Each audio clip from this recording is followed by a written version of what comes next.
So hello and welcome. My name is Jeffrey Thimm. I'm the Organic Production Specialist at GOTS, the Global Organic Textile Standard. And I'm here with two colleagues to talk about a very exciting project that was conducted in Mexico on organic cotton production. And so we have here Veronica Lopez and Jesus Aguirre-Chavez to share their experiences and insights about this project.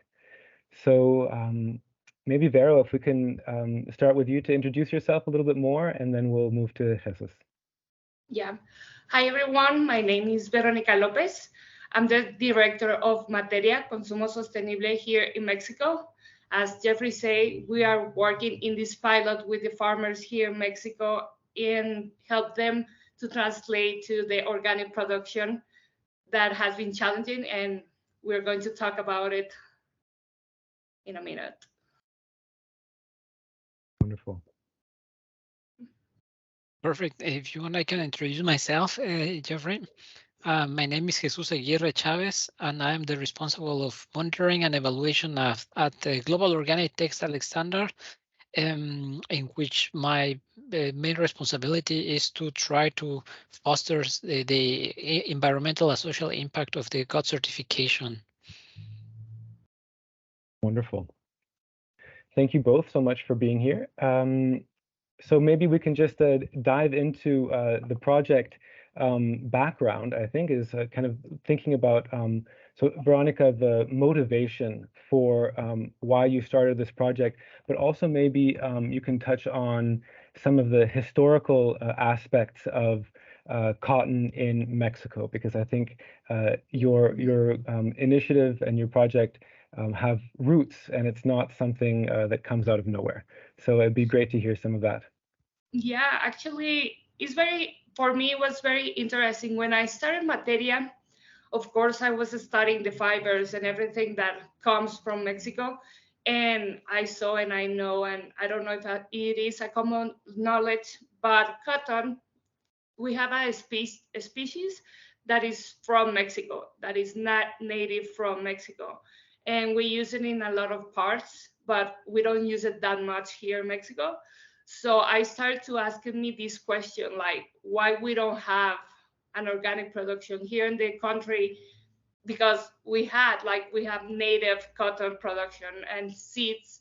So I started to making myself these questions, and then because I was living in Mexico City, but I am from Chihuahua.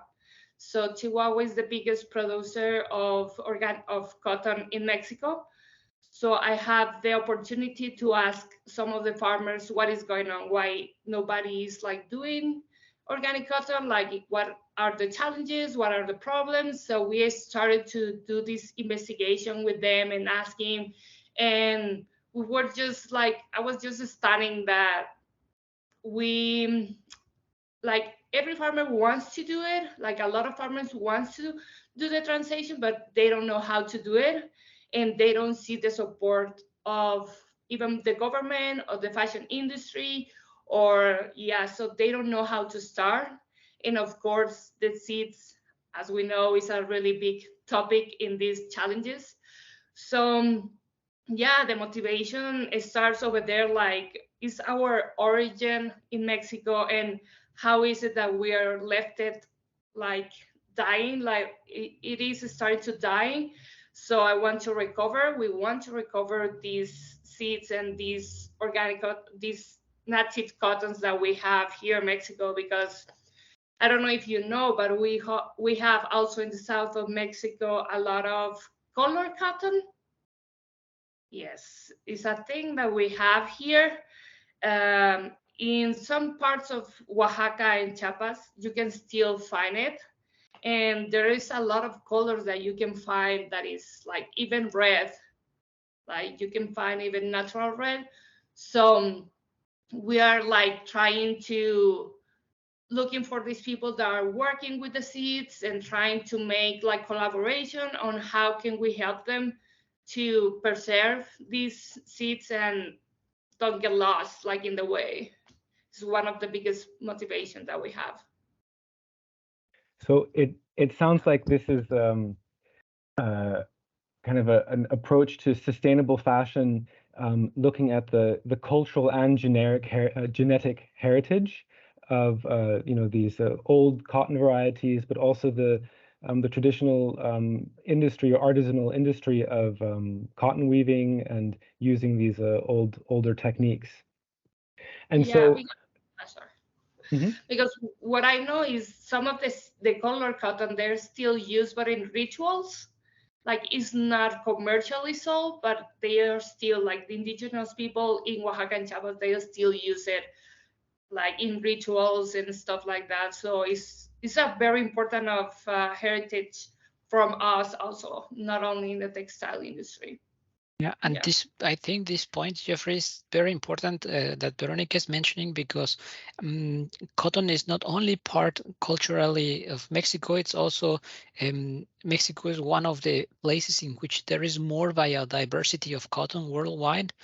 And the ones that Veronica mentioned is precisely one of these specificity of the country. And it has been, as she mentioned it, endangered by the production of GMO cotton in Mexico, which has been expanded a lot in the last 30 years, perhaps. And therefore, the role of this initiative, such as Materia, or the initiative of Vero, was so important, because it was showing that, or showing this need and motivation of transforming, or let's say going back into the production of cotton or in Mexico, which can be done in an organic way. And it has also, as Vero mentioned, a very important cultural and also, let's say, biodiversity background, because I don't know if you're aware, but the upland cotton, I'm for sure you're aware, comes originally from Mexico. So that means that the type of cotton that is most widely grown worldwide, it comes originally from Mexico, and therefore this biodiversity existing in Mexico, it is so important to preserve, because it can give so much opportunities for the future as well, for the development of seeds, varieties, as well as the cultural link, as Pedro mentioned. Well, that's really beautiful, because I think many people associate cotton with Egypt, but recognizing that as many of our very important food crops that we cultivate now came from the New World or the Americas, that also highland cotton, such an important fiber in the fashion industry, also comes from Mexico.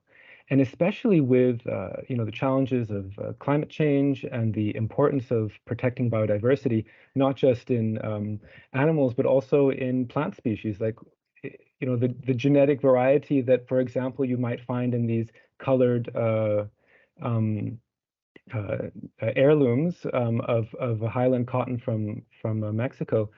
These are true heritage treasures, and so I think it's amazing that and wonderful that you've been working to not only save and salvage, but also to honor and promote this heritage, and to remember what we have as a global humanity. We owe Mexico a lot for the cotton heritage. So thank you for that to begin with.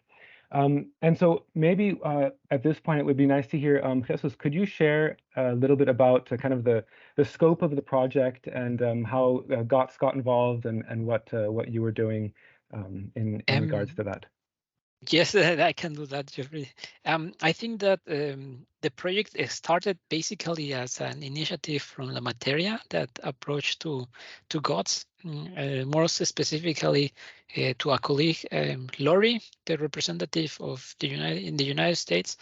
And based on that proposal that Vero sent to Lori, we started the discussion and exchange about the project that could be done. And for us at GOTS, at the background, I think that the relevance of this project was mainly because we wanted to support initiatives that are fostering the increase of organic cotton production worldwide. And in this case, the project from Vero was already very well structured, very well planified, drafted, which raised the interest of management. And then we decided that it was a project that we want to support and encourage these kind of initiatives that could eventually foster the organic production in Mexico. That's basically how it started, I think.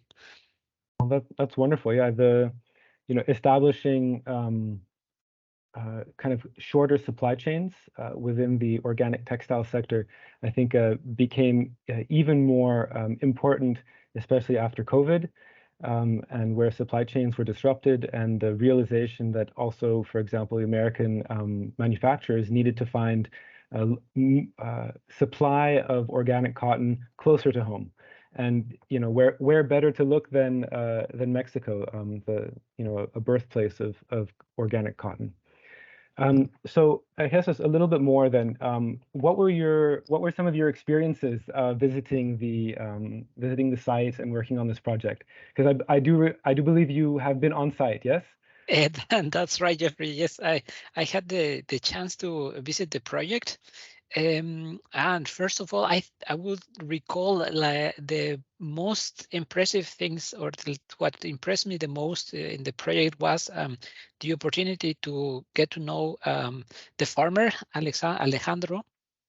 And it was mainly because I could see in him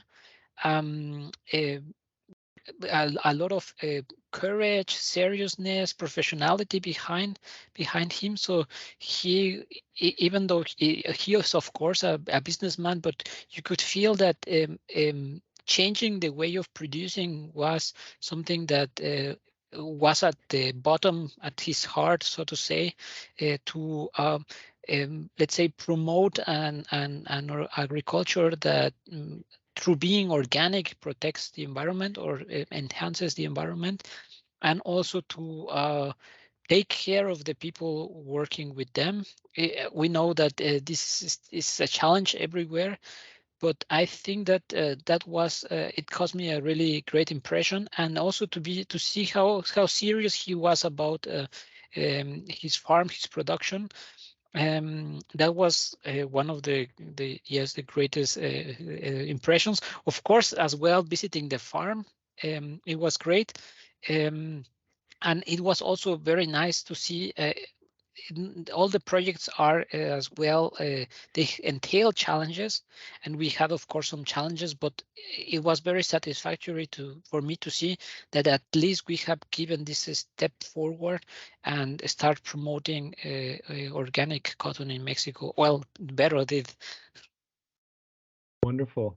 Yeah. So as I understood it, in this case, differently from many other projects that deal with in conversion farmers, so farmers who are conventional and growing cotton and then trying to moving into organic production.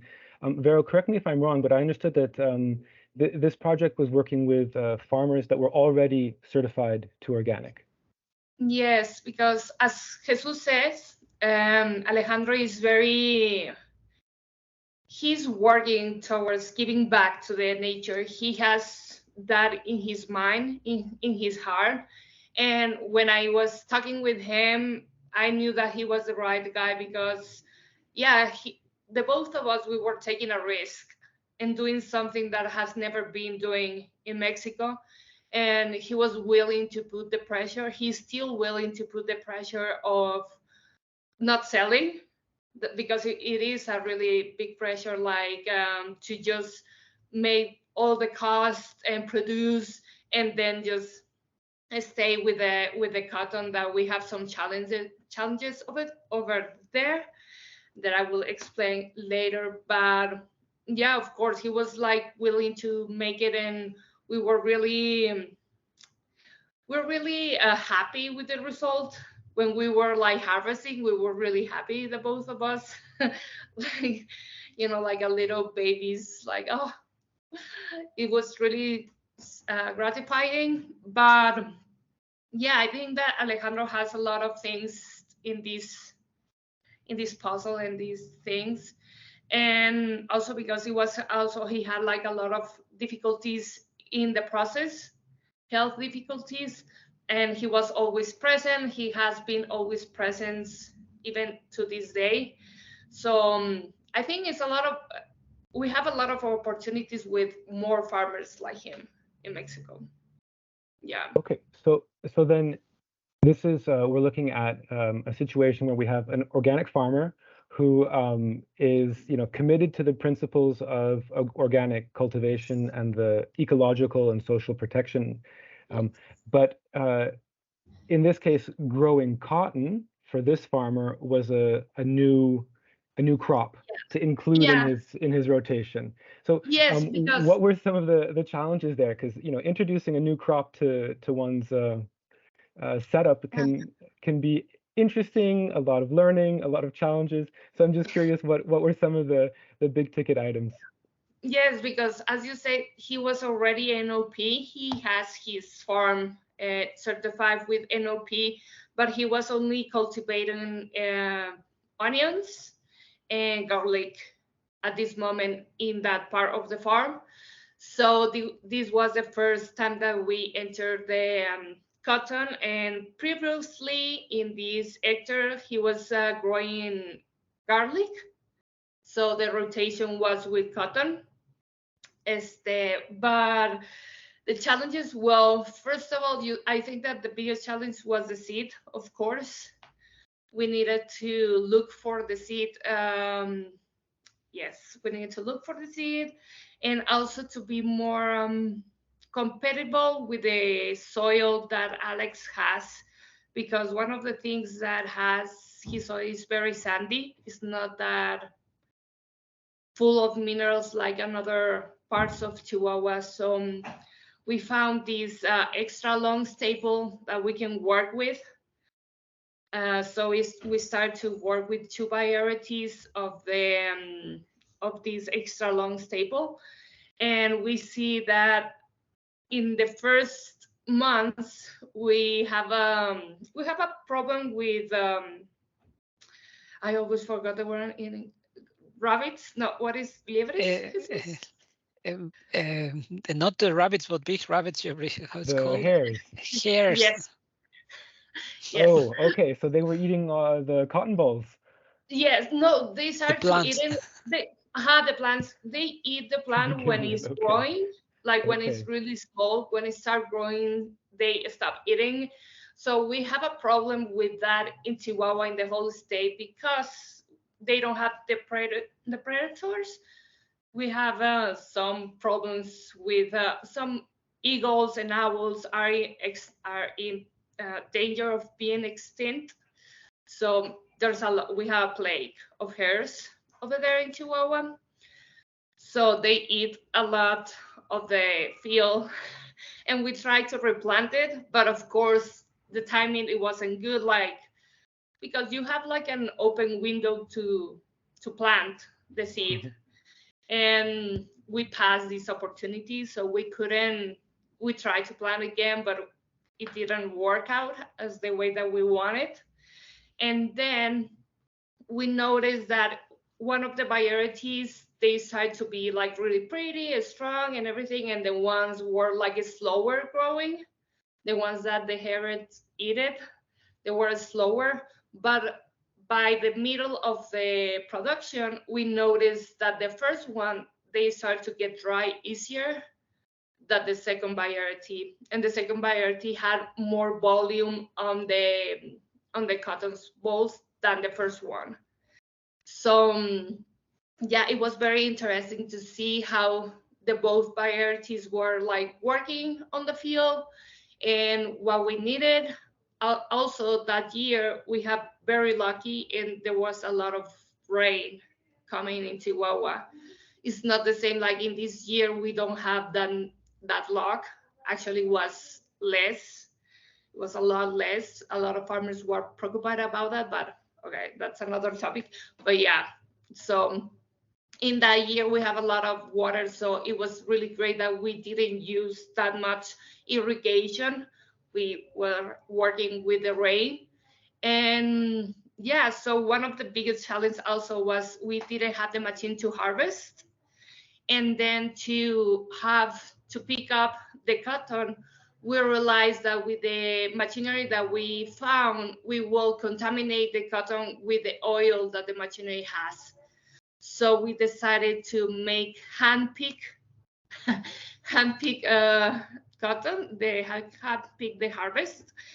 It was challenging because there was a lot of people working on the field. It was also in December, so it was a lot of frozen in the morning. So we have like to wait to the cotton to be, because it get wet with the yeah, it get wet. So we needed to wait that the cotton was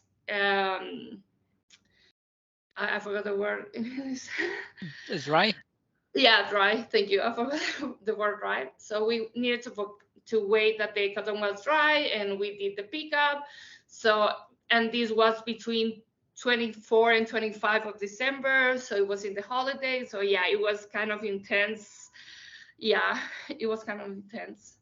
So it's not just about planting a new crop. It's also all the logistics of Yeah, harvesting and methodology for harvesting that and the knowledge and skill that comes along with it that yeah, may or may not be in this particular community, because if there's been a generation where cotton has not been cultivated, then of course we can risk losing that knowledge and those skills completely. yeah, So this is a great relearning activity as well.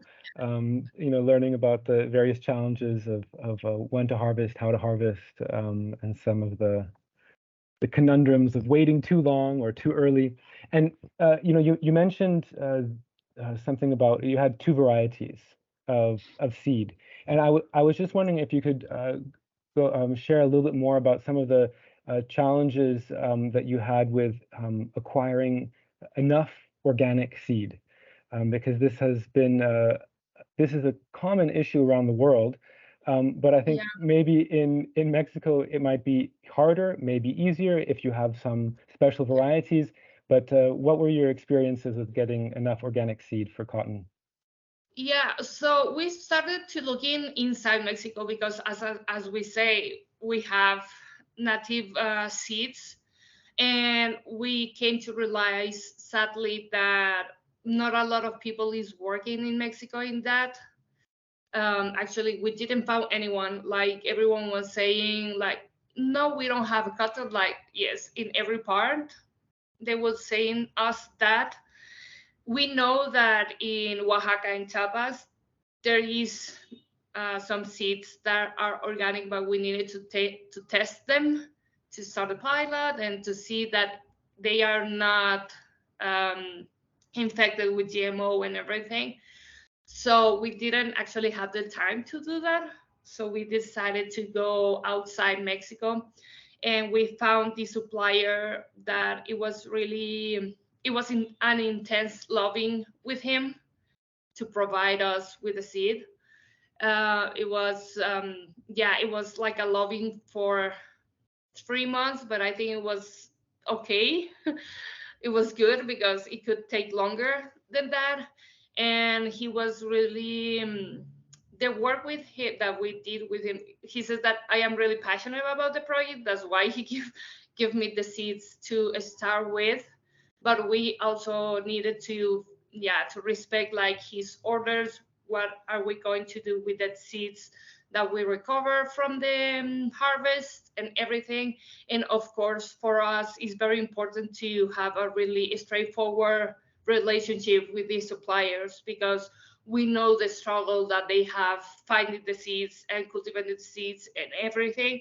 So for me, it's just it will be like foolish to don't stay on my word and just use the seeds, and because I know the hard work that they do, because yeah, the seeds are a really big topic, not only in Mexico but worldwide. that is a lot of struggle to fight it. So I think that yes, being loyal to these people that are working on that we don't give that much appreciation for the work. So I do think it's very important to do that. Yeah. Indeed, And just indeed. a little bit of background, Jeffrey. I think that also one of the challenging aspects to consider was the institutional context.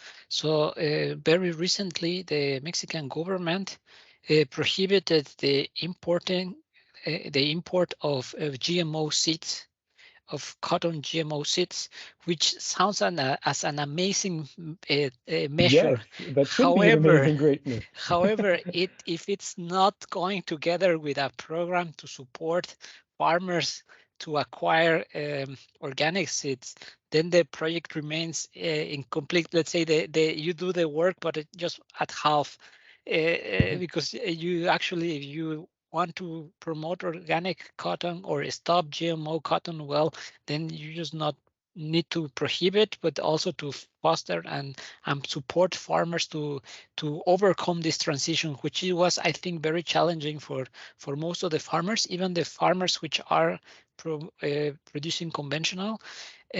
So I think that that was also one of the additional challenges that that Vero said that she faced. So in addition to this worldwide scarcity of seeds, the institutional context, the policies in Mexico make it even more harder. And therefore, I think that one of the key measures to overcome these challenges will be as well to find a way and promote measures, organizations, institutions which support the production of organic seeds. Wow, yeah, that's really really critical.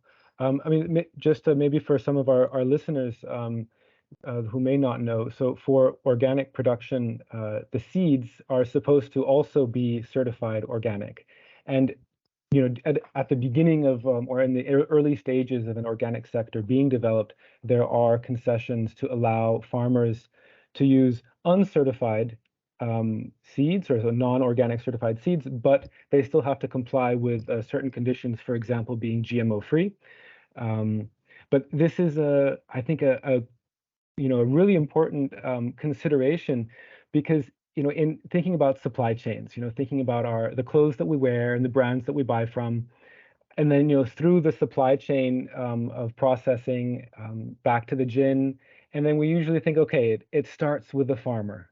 Yes, but even the farmer has a supply that they need to get.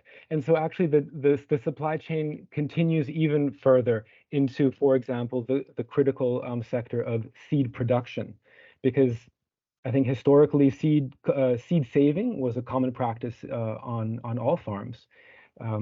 But in the modern times, seed production is not always done on farm. We have hybrid varieties, for example, which then require special breeding programs.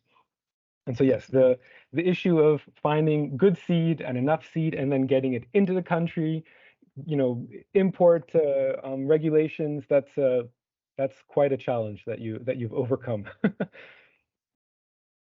I think also to just finish this, regulations are very important, as you say. Like as Jesus said, the government, yes, they don't want us to use GMOs anymore, but they are not actively working on a program to supply these seeds, and also they don't have any formats to import the seeds. Like you have to make a special requirement, and you have to make a lot of forms and requests to the government to import these kind of seeds, because they don't even have the normally formats to do it. Indeed, Yes. which just goes to show once more that you know, how important such projects are, and the initiative that you've taken, Vero, in supporting the increase of organic cotton production. Because without the work that you've been doing, the farmer might say, yes, I'm willing and, you know, interested in growing organic cotton, but I need support. I need that organic seed, and who's gonna who's going to get it to me? So Yeah. yeah, this is great. Yes. Yes, it's one of the things that they asked me to in this year that we are working with them, with more of them doing the lobbying and trying to invite them to be a part of the program, is the first question that they ask me, like, yeah, but the seeds, what about the seeds? Yeah. So then continuing on the theme of supply chains, you know, once you get the cotton in the ground and harvested, what comes next? I mean, what are the challenges of getting the cotton to the gin and then ultimately to a buyer? Yes, so that was also a challenge because as the listeners that they don't know how that part works. So the machinery of the gene there is very expensive. So what the farmers do, they come together and they buy it together, the machinery. So the gene is not owned by one farmer, it's owned by several farmers. So in our case, also the variety that we are using that is long stable, we don't have a gene in Chihuahua that cleans long stable because most of the genes they only clean upland. So we needed to find one to just clean it, and then it's not only that to find the correct gene to process it, you have to also make the lobbying with the farmers to allow you to certify the gene because it's one of the is one of the process that you need to do with the farmers. Also, it's very important to explain also to the audience that the process of the cultivation and with the farmer that is certified as NOP or another organic process that the country has, but the gene, all the certification on the textile industry, they start the certification with the gene. So it's a different certifications in this day. And in this part, the gene that we found in Chihuahua, we found it a little bit late also because it was hard to find it because we found that it exists only one over there in Chihuahua that cleans long staple. And also they have a lot of difficulties with the gene, with the machinery. They said that it's really old, so they are working overtime. So with the certification, they need that the ginery has like some time with the people working over there. But in reality, most of the farmers they do in Mexico, they do overtime because it's very expensive to have the machinery on in daily basis. So they want to turn it off the quickest and clean the cotton the quickest time possible. So most of the times they have people working overtime, but they give them like when they close the gym, they give them like 2 or 3 months of holidays to recover for the hard work that they have been doing. So it is also we are doing the lobbying with the farmers to we have three we are thinking in three solutions. One is continue the lobbying with the farmers and take the risk and certify the gene. The other one is to have the investment of one gene that is only cleaning all the organic production or the regenerative production, or like, and it will be only one that it will be paying the certification for the whole process, the whole production, cotton production in the state. Also, and the other one is to make like some uh, adjustment on the genes that already exist and adjust for the long staple cleaning. And also, but we also need to do the lobbying with the farmers, and also we're doing the lobbying with some of the brands that we're talking to make the investment and help the farmers to pay for the certification. That also is one of the challenges that we see that the brands are not fully committed to make the investment with the farmer, to take the risk and start doing the project for the future, like to make the investment, and we were eventually will be growing, yes, with these kind of things figure out. Great. I'd like to come back to the we'll continue with the challenges of the brands and who the buyers and the relationships there. But just to come back to the the fundamental aspects of there's one aspect of the project was cotton cultivation. So with a farmer, according to the United States National Organic Program, so having that certified. So you have certified organic cotton harvested from the field.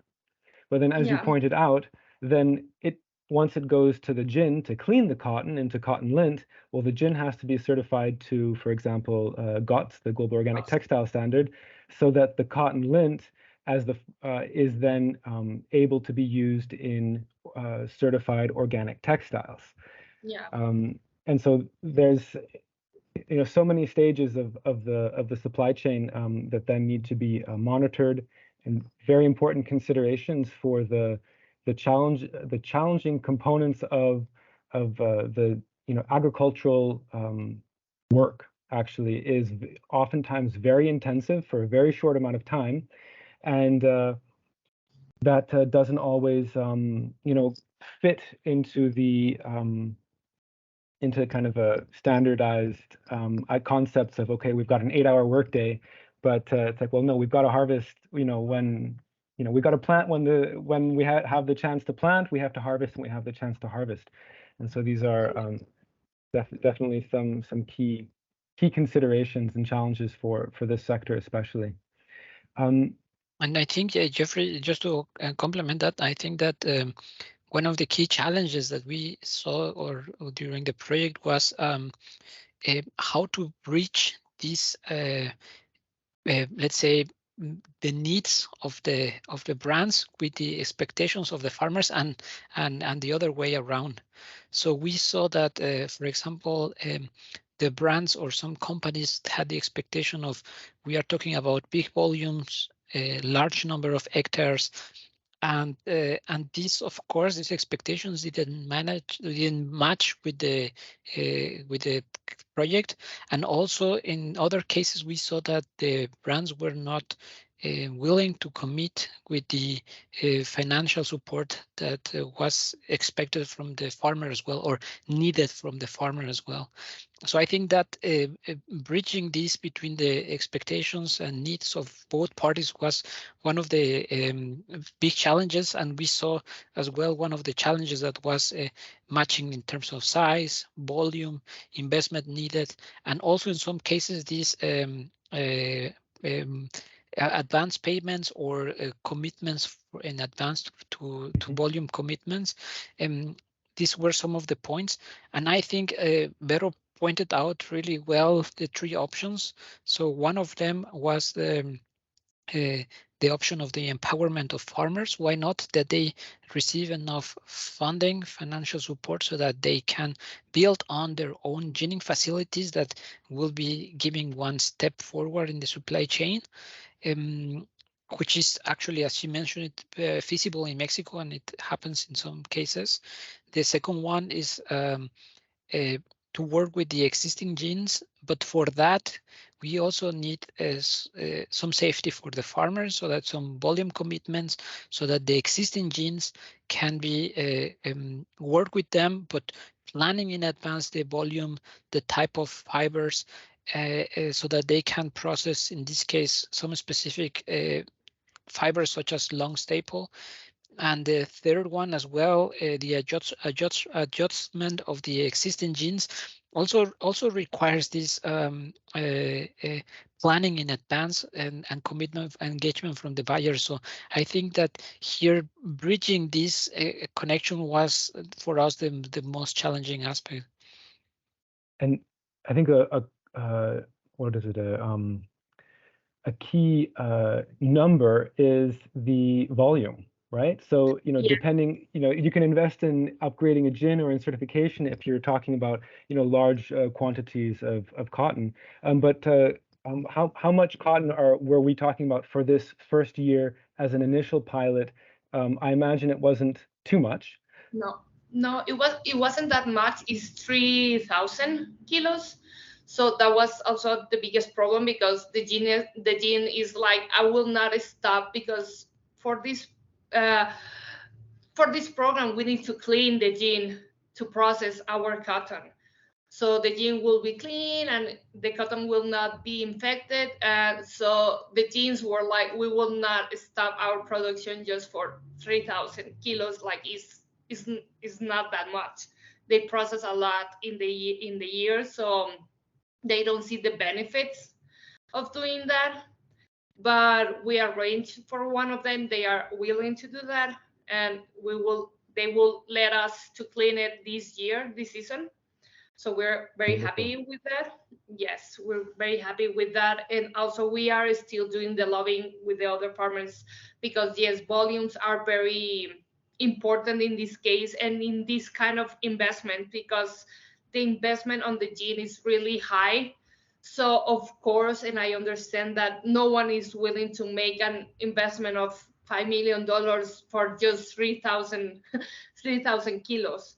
Of course, the plan that we are doing is to grow this volume and to grow with the farmers so we can achieve the return of the investment in almost 5 years or less.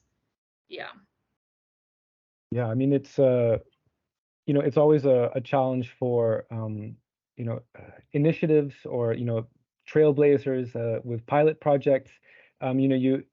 Thinking of it as a startup, you've really succeeded in proof of concept. You can say yes, we know that it's possible to grow. We know what the challenges are. We have the supply chain linkages, including, for example, the seed and the adequate fertilizers required.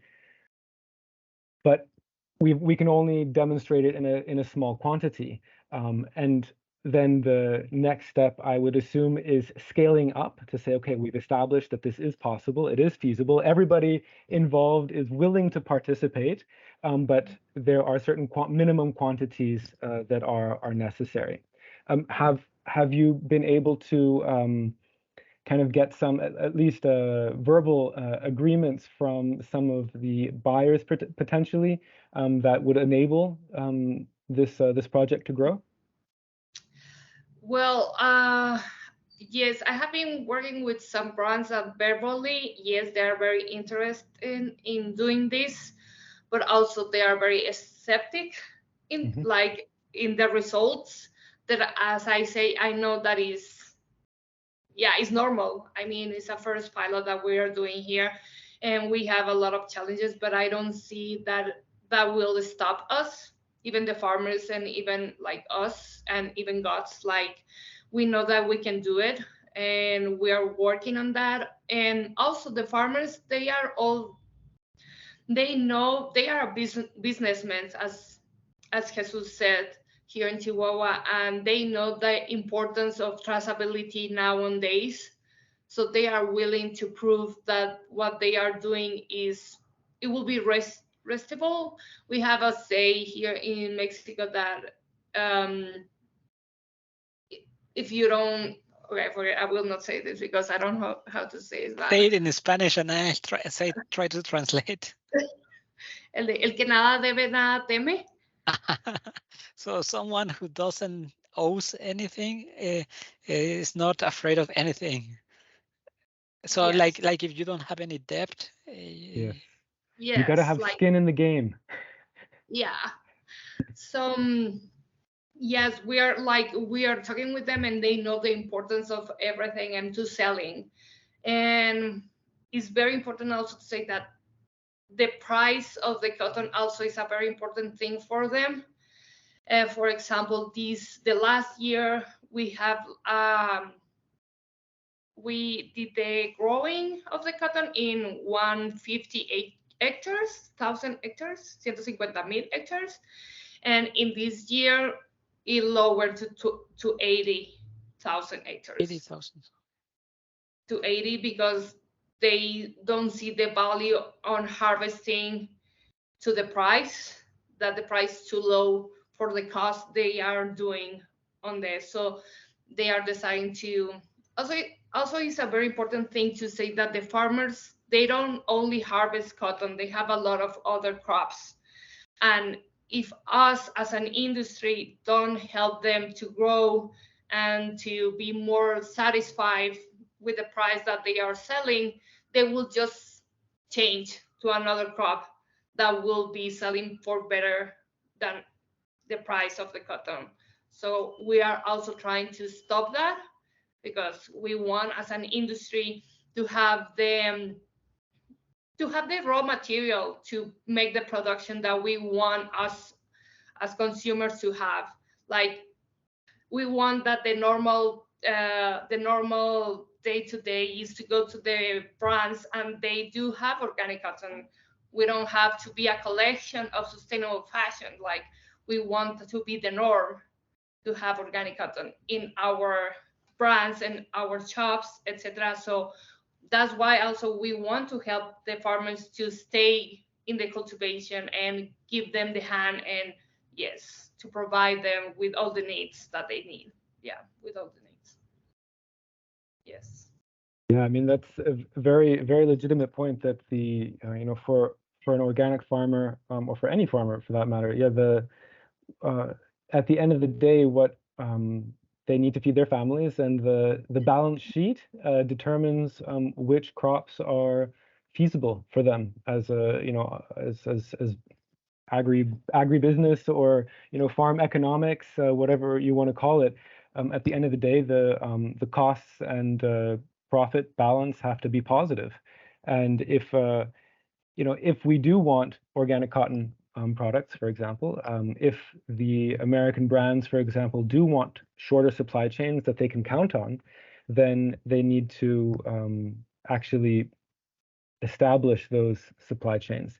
And we can't just count on systems that were existent in the past, because I imagine that we used to have organic cotton being cultivated in Mexico, and that fell out of favor because the price just wasn't right.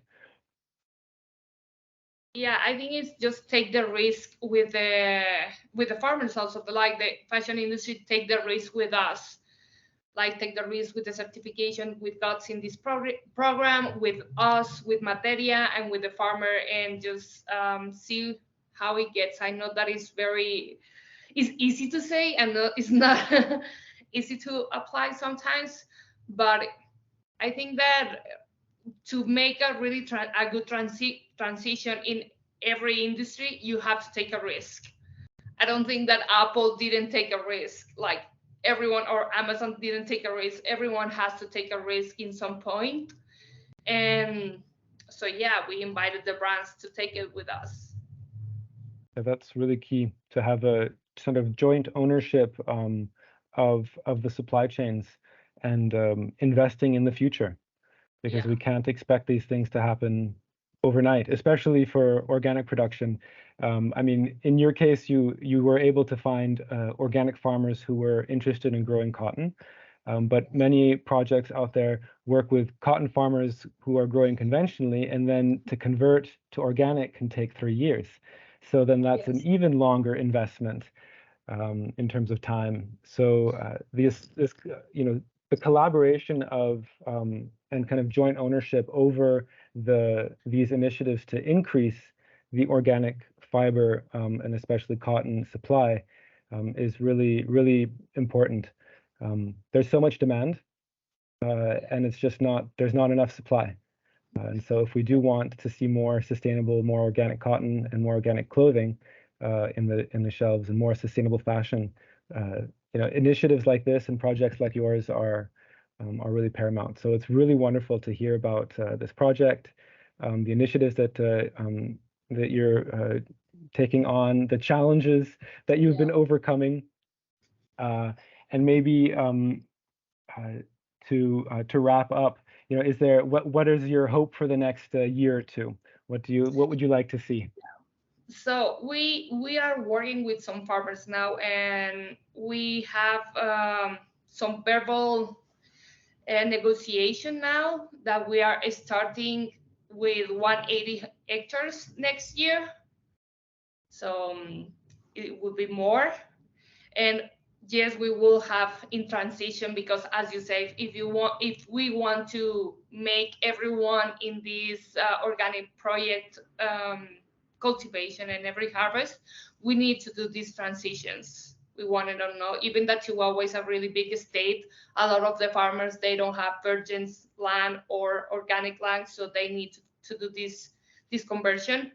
So we are talking about 180 in organic, and for not organic is 155. So that will be in transition, and we are looking for 50,000 kilos for the next year. And yeah, so we are trying to work in that, and we want to get to 2028 to 11,000 hectares in organic. So yes, we are very, very ambitious, and in transition, we hope that we will be in 8,000 hectares in transition in 2028. So yeah, there's a lot of opportunity here to transition, and as you see, these volumes, you will have the reinvestment of the greenery that we will make in these years. You will have it for 2028. Like the volume will be high to have this, to have the reinvestment. So we are working on that. Of course, we are working in the bank seed. That is really important. In the documents to import the seeds, also we are working on that. We are right now working on that with the government and how we can make it happen, so we can have variety on upland and also extra long fiber, the two of them. And because also you must know, but Mexico also make a lot of jeans. It's a country that make a lot of demming, so we also need upland here to make that happen and have more organic jeans that we can work on. So the idea of the program is to just have the whole supply chain here in the country, and it will be easier for us to be here and less CO2. Like we will, in the program, we are working and making collaborations with people and brands that help with the nutrition of the soil, so we can also have more moisture and more humidity, and we use less water for the cultivation, even though we use less. Like normally, it's not, for us, it's not true that we need 20 liters per kilo.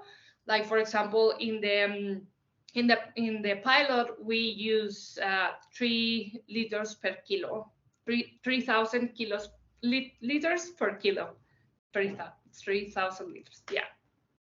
So we use less now, so that's one of the things. And also we are incorporating agro waste to the variety for the next generation fibers that are coming up. The farmers have a lot of agro waste with maize and with wheat, and even with the cotton, you have the straws of the cotton. So we are trying to move that also for the new generation, for the next gen textiles. Yeah, That's wonderful. Jeffrey, I have just as a final comment, it's more, it will be a wish. So I wish that Materia becomes this organization that builds the bridges between the farmers and the buyers, so that we foster organic cotton production in Mexico, or even make it grow.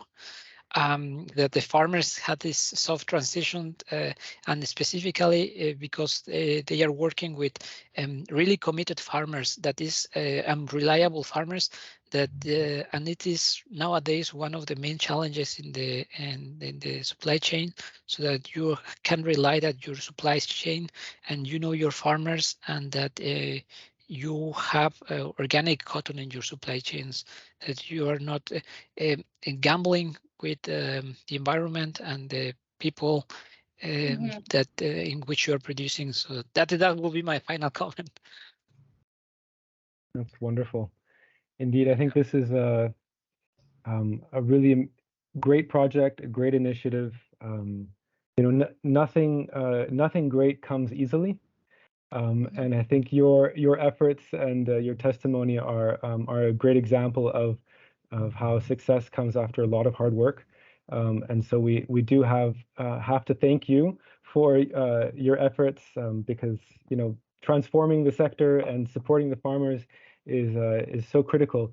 But we can't do it alone. So GOTS is very grateful that you were very keen to take on such a project. And we hope to be able to continue supporting you in this capacity. No, thank you. And also, as you say, I couldn't do it alone. Also, like I know that to overcome these kind of challenges, you need a support. You need a a support of people. And in this case, were you and the farmers, like GOTS and the farmers. I'm really grateful about that. And we are continually making these collaborations with people, because these kind of projects needs a lot of collaborations, and it will be foolish for me to say that we can do it by ourselves, because we cannot. We need people. So if people that want to collaborate with us, please send some message. Wonderful. Well, it's great to be working with folks who have shared values and an optimistic vision for the future. So Thank you so much for sharing the story and inspiring people around the world. Thank you both. Thank you, Vero. Thank you, Jeffrey.